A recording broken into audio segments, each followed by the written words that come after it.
Hola, ¿cómo están? ¿Me escuchan bien? Sí,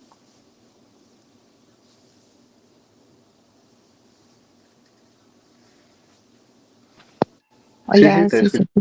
Ok, perfecto. Lo que pasa es que tuve que colocar las diapositivas en el iPad y no sé si se ven bien, entonces si alguna cosa me dicen, por favor.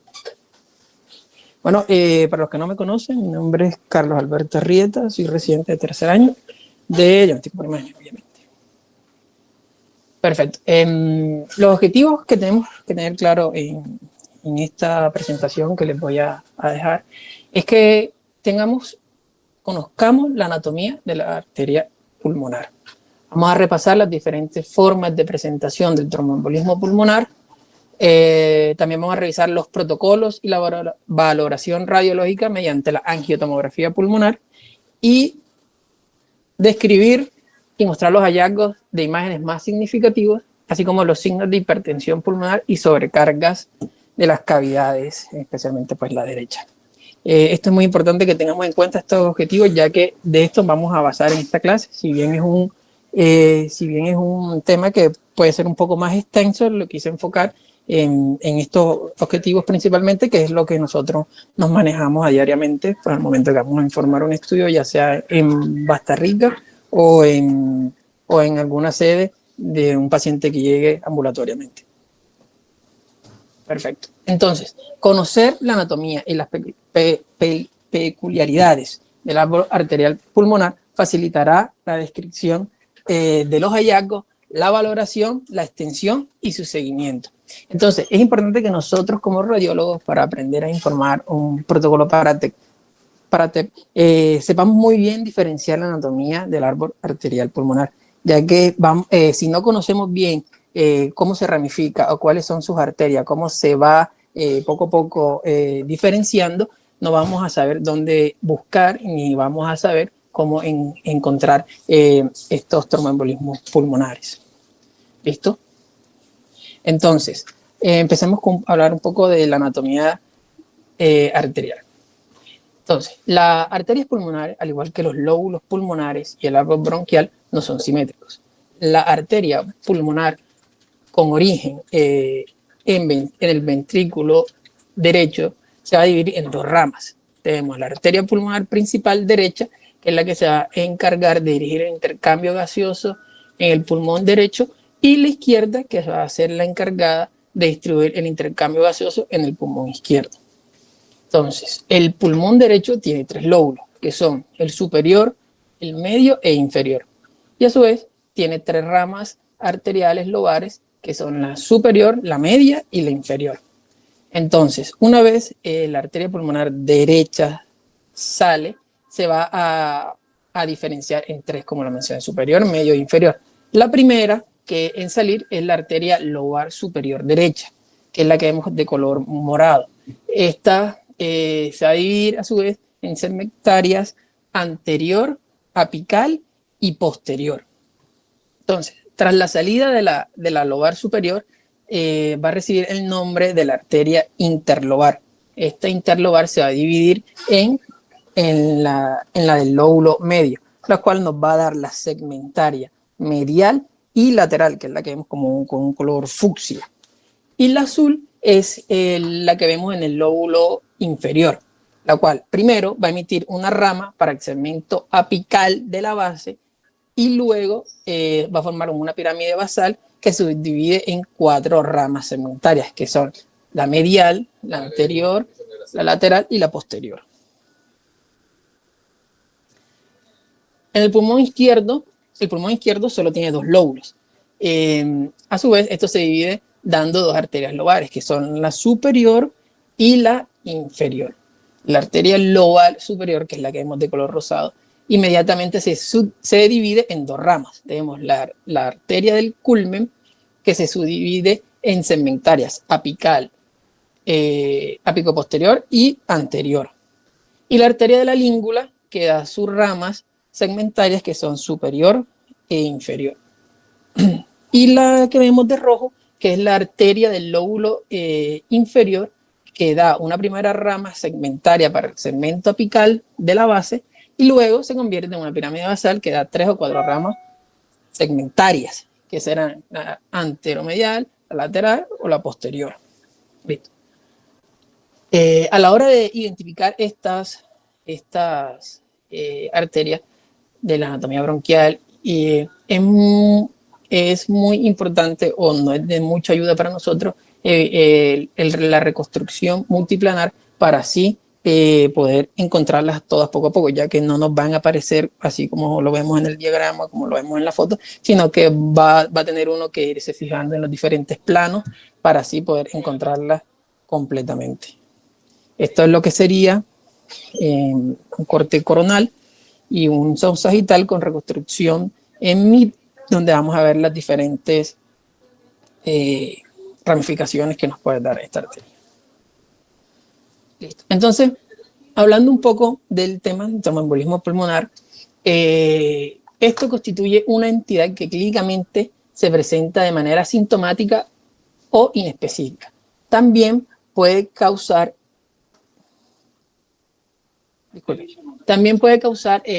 signos y síntomas muy importantes, como son la taquipnea, dolor paralítico o disnea. Un 90% de los TEP se originan de trombosis venosas profundas de los miembros inferiores. Entonces, encontramos unos factores de riesgo. ¿Cuáles son los factores de riesgo que tenemos que tener en cuenta cuando un paciente llega a la guardia y tiene estos síntomas? Pues que esté en estado de embarazo, un estado también de hipercoagulabilidad, que haya tenido antecedentes de una cirugía reciente, procesos neoplásicos, encamamientos prolongados o viajes prolongados, en el cual estén sentados mucho tiempo, o los anticonceptivos orales. Deme un momento.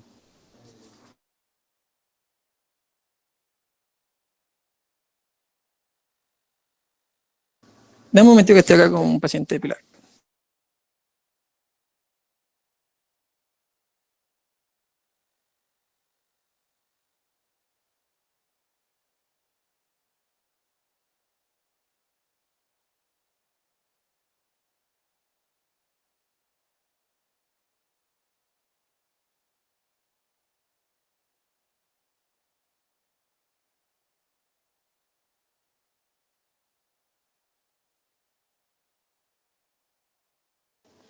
Bueno, listo.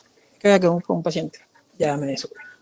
Listo, continuamos. Entonces, ante la sospecha de un tromboembolismo pulmonar, el médico de la guardia, entre sus herramientas, como en los paraclínicos, va a tener algo que se llama el dímero D. Esto es un producto de la degradación de la fibrina que tiene un alto valor predictivo negativo. Sin embargo, es inespecífico. ¿Por qué? Porque se pueden encontrar elevados en otros procesos, en otras patologías, como son, por ejemplo, el infarto de miocardio, la insuficiencia cardíaca, la trombosis venosa profunda, la coagulación intravascular diseminada o en personas de edad avanzada. Por eso, el médico como tal tiene unas herramientas de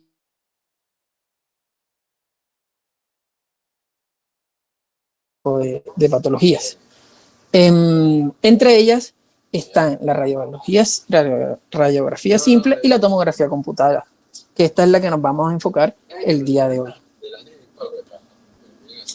Entonces, tenemos como el tromboembolismo pulmonar en la tomografía computarizada.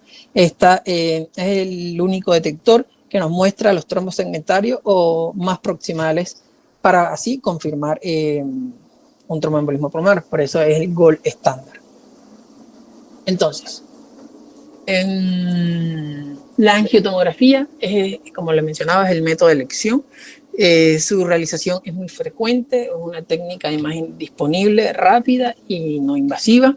Tiene alta sensibilidad y especificidad.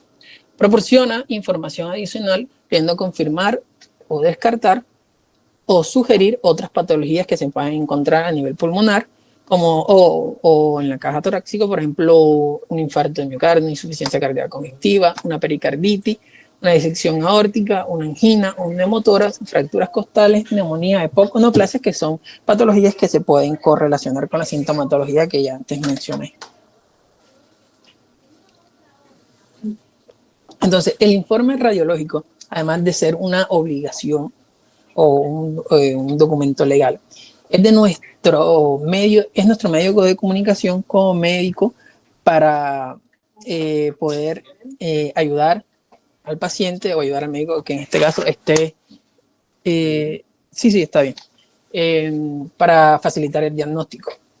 Entonces, un punto fundamental para, para hacer un informe adecuado es optimizar la calidad del estudio desde el momento de su realización para así poder mejorar las herramientas diagnósticas, aumentando de esta manera la sensibilidad y la especificidad del estudio.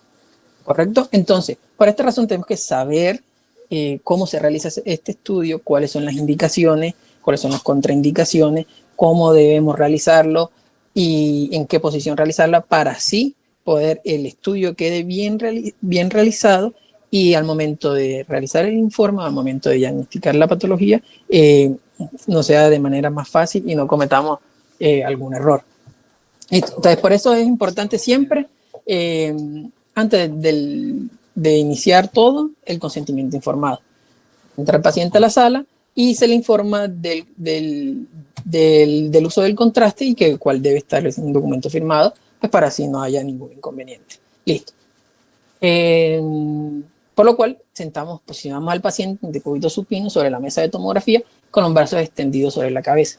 Colocamos una vía intravenosa periférica de al menos 20 para la administración del contraste intravenoso. La cantidad de contraste que se va a pasar refieren que es aproximadamente 50 mililitros a un flujo de 4 mililitros por segundo con un lavado posterior de 30 mililitros después de suero salido. El kilovoltaje se decide en función del peso del paciente. Un paciente con un peso de 70 kilogramos se va a colocar alrededor de 80 kilovatios. Si es de 100, va a ser para 100 kilovatios va a ser un paciente que tenga 70 o 100 kilogramos de peso, y si un paciente pesa por encima de 100 kilogramos va a estar alrededor de los 120 kilovatios. Se va a disparar con un retardo de 6 segundos con una técnica de bolus tracking, posicionando la región de interés, o sea, el ROI, lo vamos a colocar en la arteria pulmonar para que al momento de que pase el contraste por ahí se active el tomógrafo y se haga la adquisición. Es importante realizar la adquisición con la respiración suspendida, pero no realizarla enseguida a la inspiración profunda. ¿Por qué? Porque para evitar que se dé la dilución del contraste a través de la aurícula derecha y así no se provoque el retorno venoso aumentado en la vena cava inferior, que esto ocurre al momento de realizarse una inspiración profunda. El barrido, o sea, la toma, se va a dar en dirección caudocranial para minimizar los artefactos de respiración en las bases y en las bases. La reconstrucción depende de las posibilidades del equipo. Si él tiene para hacer el tipo MIT, que es la máxima intensidad de proyección, y la MPR, que es la reconstrucción multiplanar, son de gran utilidad para nosotros, como los mencioné ahorita, para poder identificar las ramas arteriales y las diferentes ramas, y así no se nos escape ningún trombo que se encuentra, por ejemplo, a nivel periférico. Otra cosa que quería mencionarles, aunque en la institución no se realiza, pero es pues, decisión de cada centro diagnóstico, de cada centro hospitalario, es realizar una fase venosa en los miembros inferiores. Podemos desde la pelvis hasta el hueco popliteo, en una fase con un retardo de 3 minutos. Esto lo hacen para añadir después de esos 50 mililitros de contraste en una segunda inyección, es con el objetivo de intentar localizar defectos de reflexión en el sistema venoso profundo, pero como les mencioné, acá no se realiza, entonces por lo cual no hay problema. Déjame un momento, un minutico, voy a colocar a cargar el iPad porque se va a apagar y queda en la exposición medias.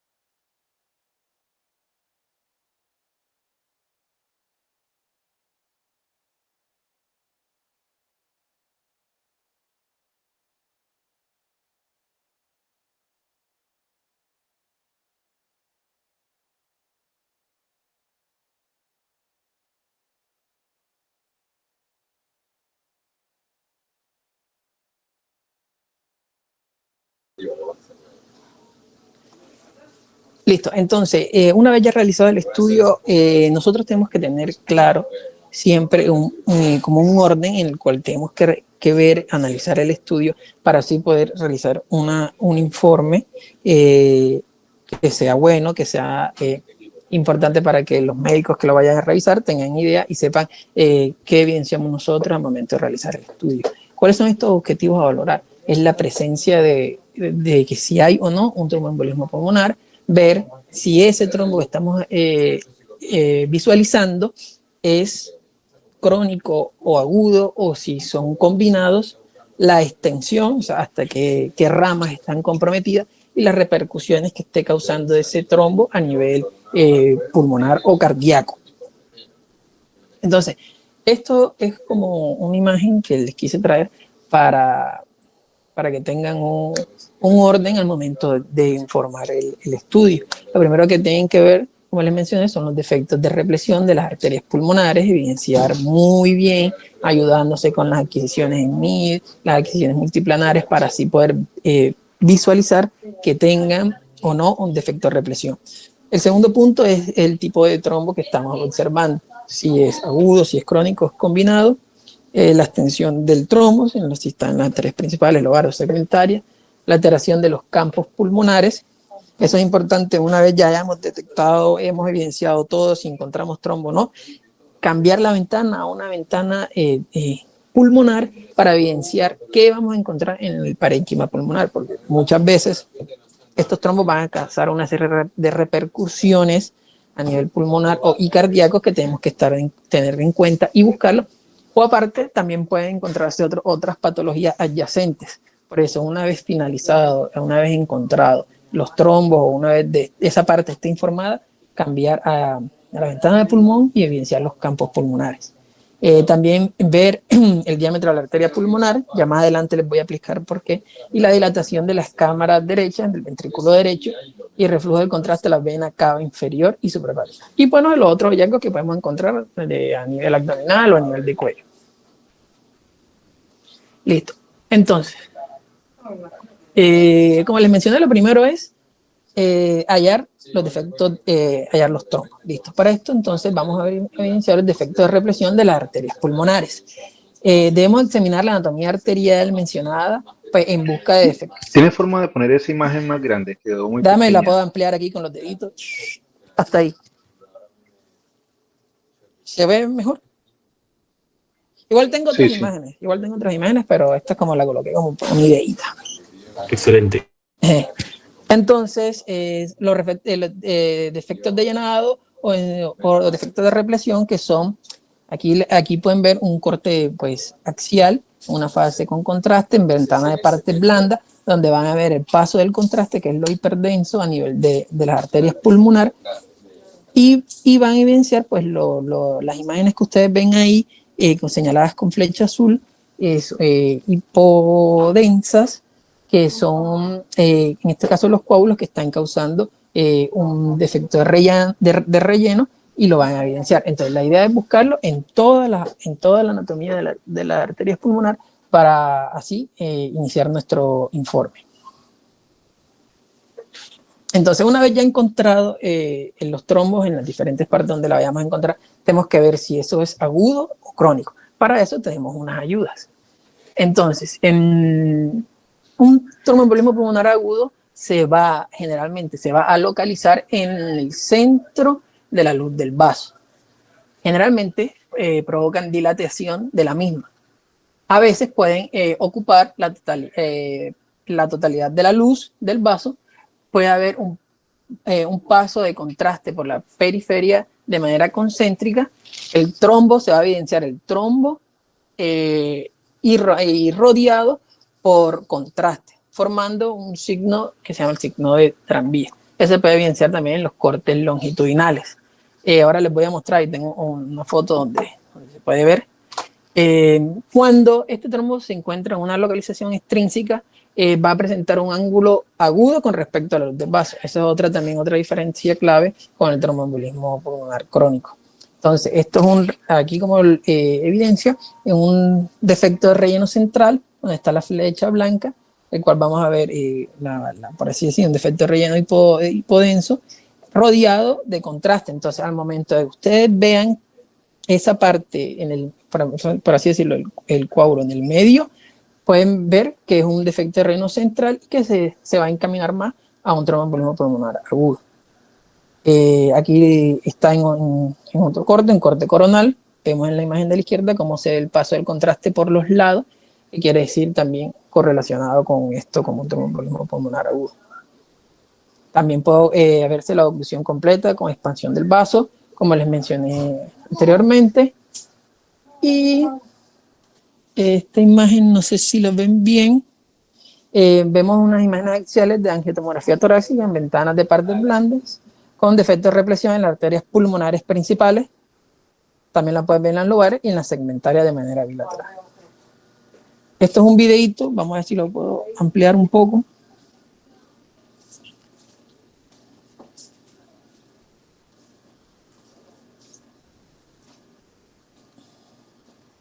Que les hice un video.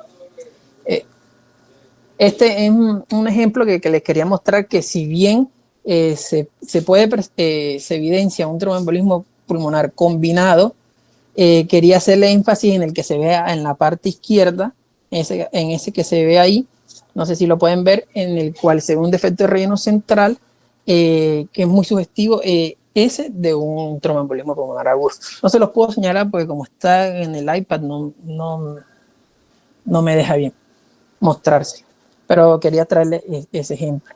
Una embolia pulmonar central y periférica con trombos de conducción. Entonces, al momento de... Igualmente, vos también. Bueno, el tratamiento para estos trombos agudos es la descoagulación con heparinas de bajo peso molecular, la fibrinolisis o los filtros de la vena cava. Pero todo esto va a depender dependiendo del estado en el cual se encuentra el paciente y las contraindicaciones que tenga su tratamiento en el momento. El tromboembolismo pulmonar crónico es un defecto, se da por efectos de represión completo, con disminución del calibre y atrofia vascular. El otro, como le había mencionado, causa dilatación. Este puede causar una disminución del calibre y atrofia vascular. Pueden presentarse defectos de represión parciales, pero tienden a localizarse en la periferia del vaso. O sea, no lo vamos a encontrar al principio, sino ya en las segmentarias, en las últimas.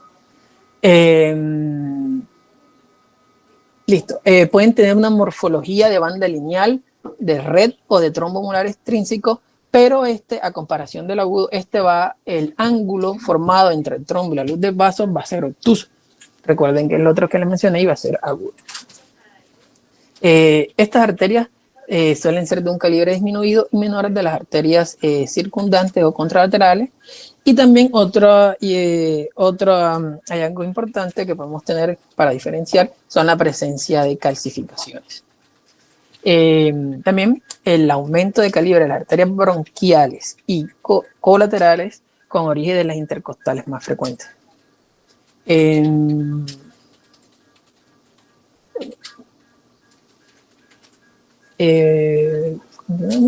Aquí tenemos un ejemplo en el cual vemos un defecto de relleno periférico, como lo muestra aquí el diagrama.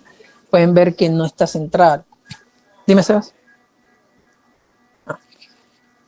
No está central, sino está periférico. Y se puede ver las calcificaciones que les mencionaba también. Y les traigo otro video en el cual vamos a observar un defecto de llenado en la fase arterial pulmonar a nivel de la arteria pulmonar lobar izquierda, que es compatible con una embolia pulmonar crónica. Y también lo otro importante que van a ver en el video es que una vez, ya hayan terminado, también es importante visualizar la ventana pulmonar, como les mencioné anteriormente. ¿Por qué? Porque también vamos a encontrar, también se pueden llegar a encontrar otros hallazgos que es de importancia al momento de informar el estudio. Entonces, estamos viendo el paso del contraste, esas son la arteria pulmonar izquierda, que es la que estamos observando ahí, y ahí empezamos a ver el defecto de relleno, que se va a ver hipodenso. Ahí vamos viendo, y si se dan cuenta, si lo ponemos un poquito para atrás, no está en el centro del vaso, sino que lo vamos a encontrar a la periferia. Eso es muy sugestivo de que el trombo es ya crónico. Ahora a continuación va a aparecer la ventana de pulmón, donde van a ver donde podemos encontrar otro hallazgo. En este caso, lo que se encontró fue una consolidación en forma de cuña a nivel del lóbulo, inferior izquierdo, a nivel de base pulmonar izquierda, esta que estamos observando aquí, si la logran observar.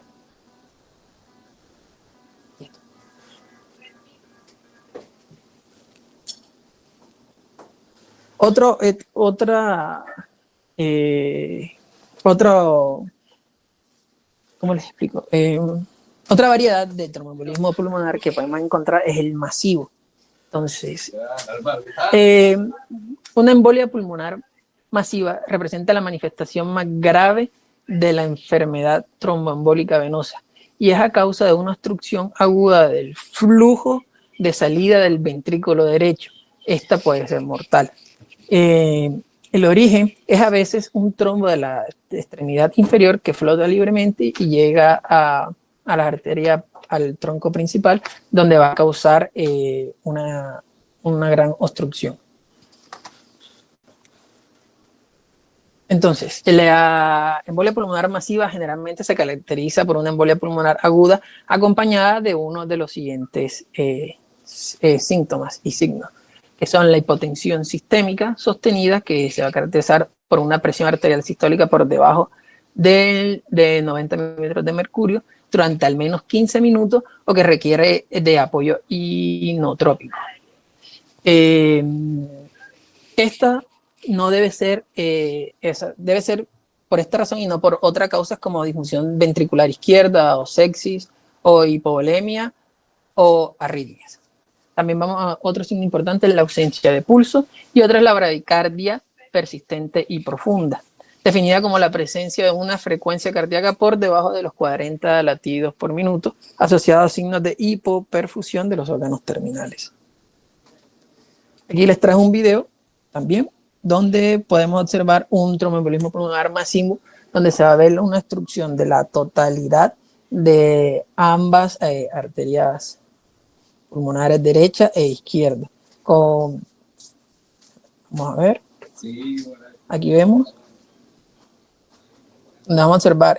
Aquí en la izquierda ya vemos que hay un trombo de gran tamaño que está obstruyendo,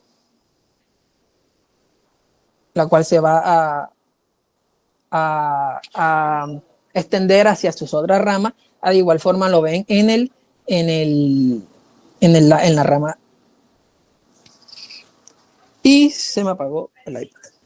Entonces, el tratamiento se debe revertir la hipotensión y la hipoxia asociada con oxígeno suplementario e inotrópicos y vasopresores para prevenir el colapso circulatorio. De igual manera, iniciar la anticoagulación, la administración de los antitrombóticos puede reducir la carga de los coágulos, lo que resulta una mejora hemodinámica del paciente. Sin embargo, hay que tener en cuenta que esto va a generar un riesgo alto de sangrado arterial en el paciente. Entonces,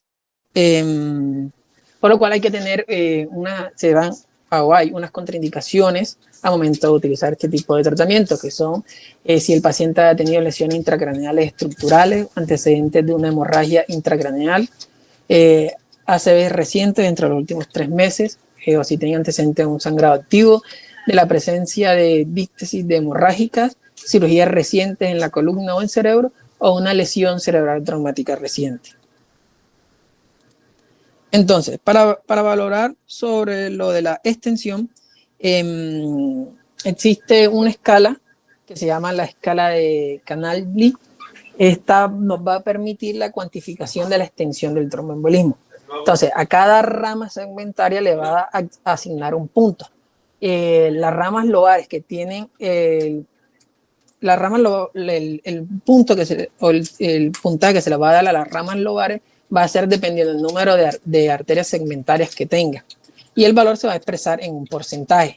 Esta escala no ha demostrado una correlación pronóstica, por lo cual no se utiliza frecuentemente. De hecho, creo que acá tampoco la hemos utilizado, la he visto que la hemos utilizado. Entonces, para esto les traje este diagrama, que es la escala como tal, el cual ven que en las arterias segmentarias tienen un numerito, cada afectación de cada una va a sumar 1. Si se da en las arterias lobares, va a sumar 5, que quiere decir que está afectando todas las que tengan, las segmentarias que estén a cargo de esa arteria lobar, y si ya son en las arterias principales, va a dar un número de 10.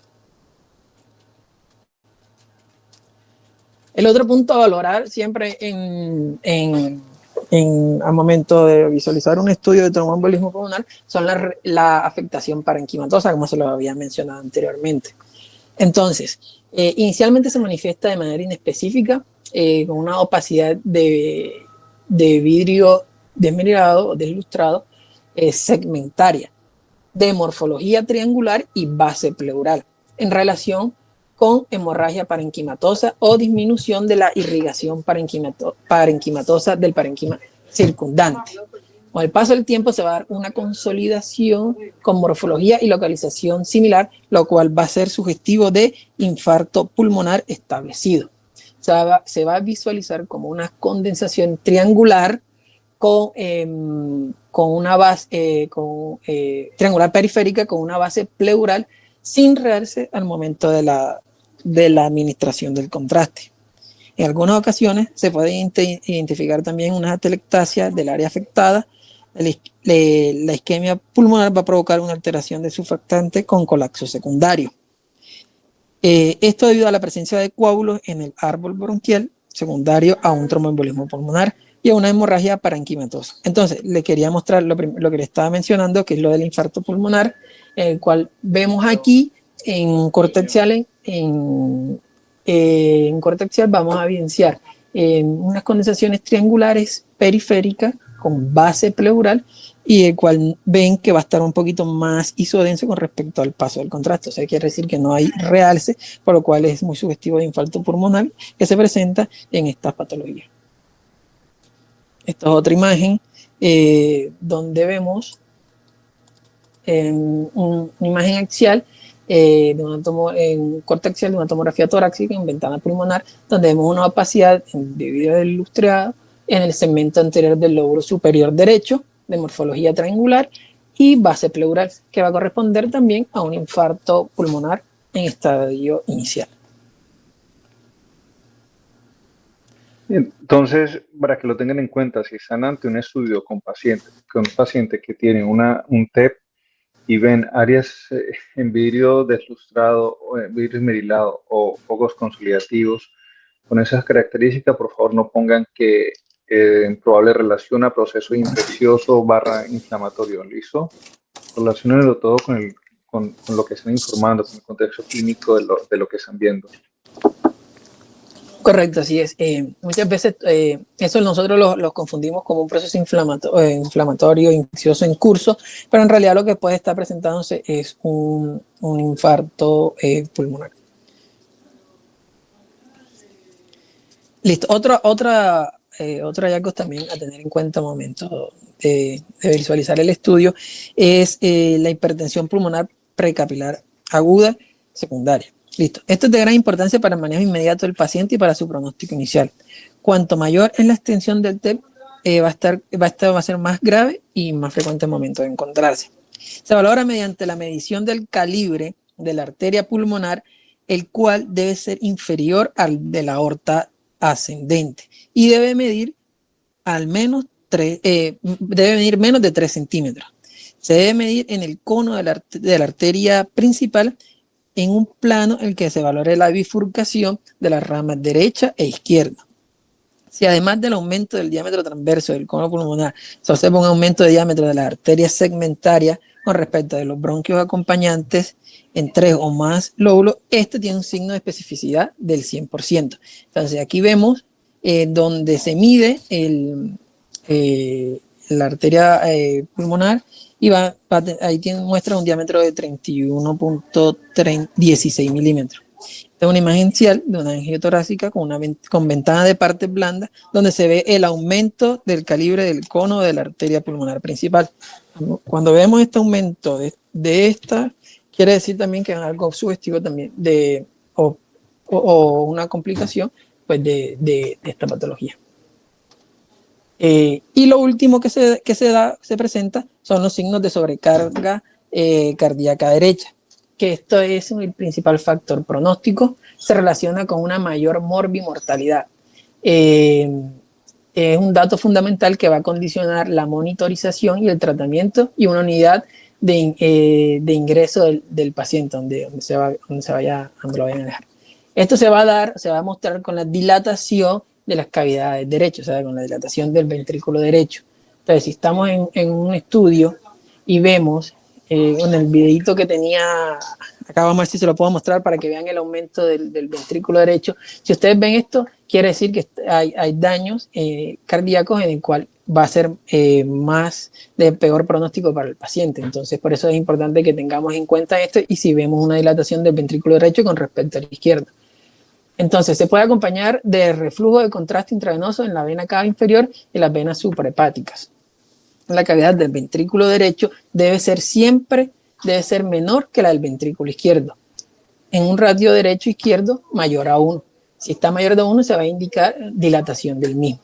Y lo otro importante es lo del tabique interventricular, que este siempre suele tener una convexidad derecha. Y si ustedes ven que existe una rectificación o inversión de la convexidad, también nos va a indicar sobrecarga del mismo. Y pueden ver en y lo siento, se había bloqueado. Aquí pueden ver cómo el ventrículo derecho se encuentra aumentado de tamaño con respecto al izquierdo. Esto es muy sugestivo. Carlos, no se está viendo nada. ¿No se ve? No.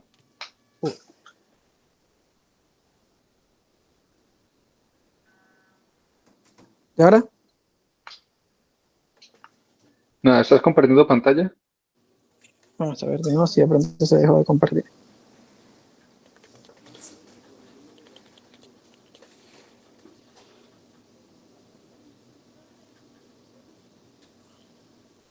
Ya. ¿Está? Listo. ¿Ya se ve? Sí, se ve. Bueno, aquí vemos, como le estaba diciendo, el aumento del diámetro del volumen del ventrículo derecho con respecto al izquierdo. Y también se ve el aumento de la dilatación de la vena cava inferior y suprahepática, como vemos con las flechitas negras. Esto va a estar en relación con sobrecarga del ventrículo derecho, como lo había mencionado. Entonces, las conclusiones son que el tromboembolismo pulmonar es una enfermedad frecuente y grave que constituye la tercera causa de morbimortalidad. La prueba diagnóstica de elección, el gold standard, como lo había mencionado, es la angiotomografía de tórax. Es importante distinguir, como les mencioné, en un tromboembolismo pulmonar agudo y crónico, así también como valorar la extensión y la afectación del parénquima. El estado hemodinámico del paciente está estrechamente relacionado con el pronóstico y el tratamiento.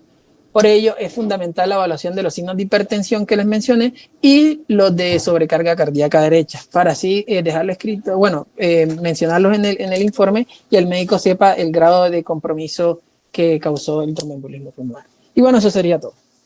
Muchas gracias. Y disculpen todos los inconvenientes.